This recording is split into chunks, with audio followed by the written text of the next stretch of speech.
से शुरू हुई और रन फॉर यूनिटी पूरा देश हिस्सेदार हुआ। फिर देश की सभी विधानसभाओं में पद यात्राएं निकल रही हैं और अब उनकी जन्मभूमि करमसद से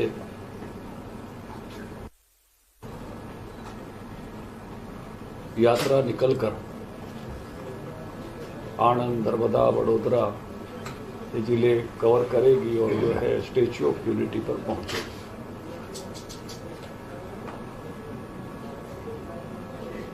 वंदे मातरम की भी 150वीं जयंती चल रही है। 7 नवंबर से शुरू हुई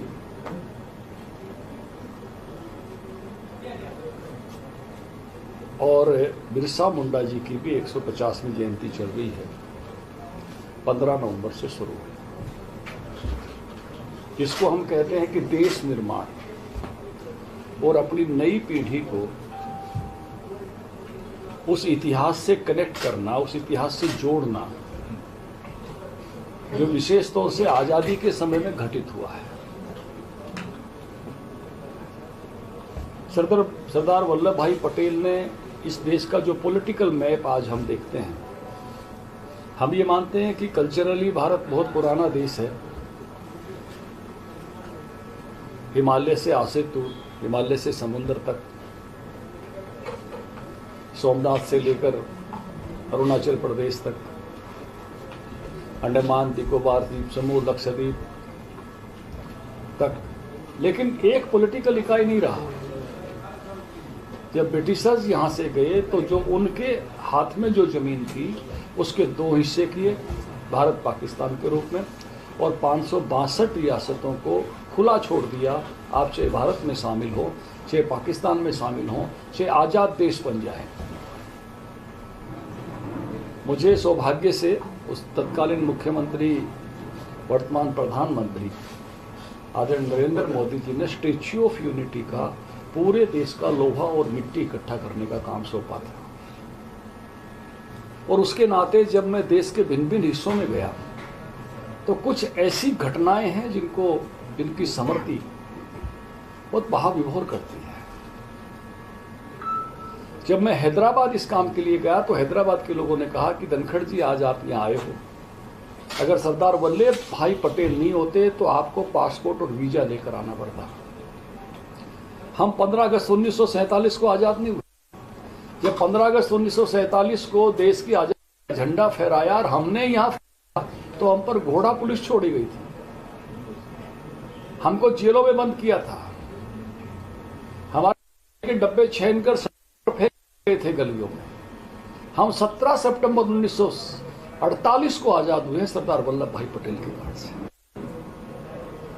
जिस भावनाओं के साथ उन्होंने मुझे और मिट्टी सौंपा था, वो जिंदगी भर की मेरी इमोशंस की समृद्धि है। शानदार चित्र सरदार वल्लभ भाई पटेल का गौरवपूर्ण निजाम हैदराबाद ऐसे झुककर खड़े हुए हैं, इतना भावपूर्ण सारा दृश्य था। और सारा सभागार जिसमें वो मुझे मिट्टी और लोहा सौंप रहे थे, इमोशनल था। जब मैं इस काम के लिए आसाम गया, वही इमोशंस मुझे आसाम में मिले।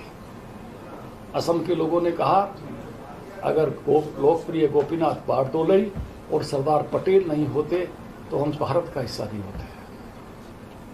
बड़े षड्यंत्र चल रहे थे कि सारा हिस्सा पूर्वी पाकिस्तान का हिस्सा बन जाए। इसको बचाया, इसको भारत से जोड़ा तो सरदार वल्लभ भाई पटेल ने जोड़ा। बहुत भारी, मैं कहूँगा कितने शानदार भावपूर्ण तरीके से मुझे लोहा और मिट्टी सौंपा था। एक एक रियासत को जोड़ने की जो कहानी है और जो कमी रही उसकी भी कहानी। जब मैं जम्मू कश्मीर इस काम के लिए गया तो जम्मू कश्मीर के लोगों में दर्द दूसरी तरह का था। काश ये काम भी सरदार वल्लभ भाई पटेल ने लिया होता। नेहरू जी ने लिया, इसलिए आर्टिकल 370 लगा। उन्हें कहा हमारे वोट नहीं है, अब बन गए 370 टूटने के बाद। उन्होंने कहा हमारी जमीनों पर और पर उन पर हमारा हक नहीं है मालिकाना, हम 47 से कश्मीर में आके बसे हैं। जो कंट्रीब्यूशन है सरदार का, आईएएस सर्विस, आईपीएस सर्विसेज, जो उन्होंने देश में बनाई, आगे बढ़ाई। आज भी 2/3 अधिकारी दूसरे राज्य के होते हैं, हर राज्य में IAS IPS, 1/3 केवल अपने राज्य के होते हैं। ऑल इंडिया सर्विस बनाई कि इस देश का ताना बाना मजबूती के साथ बना रहे। तो ये जो विजन था सरदार का, वो विजन नई पीढ़ी तक जाए। इस देश को एकात्म करने का काम, विविधताओं वाले देश को एक करने का काम जो उन्होंने किया, वो नई जैनजी तक एक तरह से पहुंचे। ये जो काम किया, इसके लिए हम उनकी 150 साल देश भर में मना रहे हैं और उनके जन्मभूमि से लेकर स्टैच्यू ऑफ यूनिटी तक यात्रा निकाल रहे हैं। वंदे मातरम 6 अंतरों का था, इतना भावपूर्ण गीत। रविंद्र ठाकुर ने उसको 21 साल बाद बंकिम चंद्र जी के लिखने के बाद कलकत्ता के कांग्रेस के अधिवेशन में गाया। महर्षि अरविंद ने उसकी अंग्रेजी में व्याख्या की, ट्रांसलेशन किया। ऐसा गीत बना जो देश की आजादी का सबसे महत्वपूर्ण गीत हो गया। और कुछ बोलने की जरूरत ही नहीं है। ब्रिटिशर्स के खिलाफ एक नारा बोला, वंदे मातरम, अपने आप में पूरी कहानी हो गई कि ये स्वतंत्रता सेनानी हैं। 1 दर्जन से ज्यादा शहीदों ने वंदे मातरम बोलते हुए फांसी का फंदा चूमा। ये आजादी का वो स्लोगन था जिस पर कई बार बैन लगा। लेकिन 1937 के बाद कांग्रेस ने समझौतावादी नीति अपनाई और वंदे मातरम के वो पहरे, तुम दुर्गा 10 प्रहर धारणी, तू कमल दल विहारणी, तू वाणी विद्या दायिनी, ये सब अंतरे, उसके 4 अंतरे हटा दिए गए। समझौता किया और उसी समझौते का परिणाम हुआ कि देश का विभाजन। देश की युवा पीढ़ी को यह पता लगना चाहिए, इन समझौतावादी नीतियों के कारण देश के विभाजन तक हम पहुंचे। उस पूरे वंदे मातरम को साथ प्रधानमंत्री जी ने स्वयं दिल्ली में, हमारे मुख्यमंत्रियों ने अपनी अपनी राजधानियों में, सोमनाथ से लेकर असम के शिव सागर तक, जलियांवाला बाग से लेकर सेलुलर जेल तक, आज़ादी के तीर्थों पर वंदे मातरम का गायन हुआ है।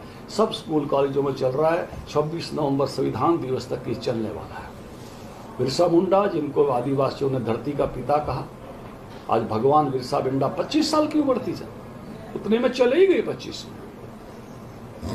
आदिवासियों के जमीन के अधिकार ब्रिटिश से बचाने के लिए, जैसे सरदार या बारदोली में लड़े, वो वहां झारखंड में लड़े, जमींदारों के उत्पीड़न से बचाने के लिए, और सामाजिक सुधारों के लिए, धार्मिक सुधारों के लिए आदिवासियों के लिए काम किया। जेल में हैजे के कारण डेथ हुई, लेकिन कोई नहीं मानता है, उसमें भी लोग जो है संदिग्ध मानते हैं। ऐसे युवा जिसने पूरी आदिवासी समाज को इतनी कम उम्र में आंदोलित किया, अपने अधिकारियों के लिए खड़ा किया, उनकी भी 150 साल चल रही है। उसी के निमित्त मेरा गुजरात, राजस्थान राज्यों में प्रवास चल रहा है। कुछ राज्यों की मुझे और वंदे मातरम की इसकी जिम्मेवारी दादरा नगर हवेली, दमन दीव, मध्य प्रदेश, छत्तीसगढ़ राज्यों की मुझे है। तो आज मैं अहमदाबाद में हूँ। यहाँ तो काफ़ी सारे स्थानों से बुलाए गए हैं लोग। कल राजकोट में था और आने वाले 2-3 दिनों में मैं सूरत और वडोदरा भी जाने वाला हूँ। तो आज आप सबके साथ यहाँ बातचीत करने का अवसर मिला है। और अभी इन गतिविधियों को, जो राष्ट्र निर्माण की गतिविधियाँ हैं, राजनीति तो 2-3 महीने में ही हो जाती है। चुनाव बिहार का हो गया, शानदार परिणाम आ गए, लेकिन हर समय भारतीय जनता पार्टी ये देश बनाने के काम में, राष्ट्र निर्माण के काम में जुटी रहती है, उसी काम के लिए। सर, एक क्वेश्चन, आपने रियासतों के एकीकरण की बात की है।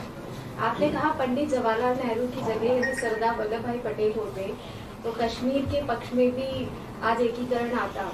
क्या सरदार वल्लभ भाई पटेल इस पक्ष में थे, इस बात के पक्ष? सरदार वल्लभ भाई पटेल ने जब बाकी का इतना शानदार एकीकरण किया तो निश्चित रूप से वो एकीकरण भी इतना अच्छा होता।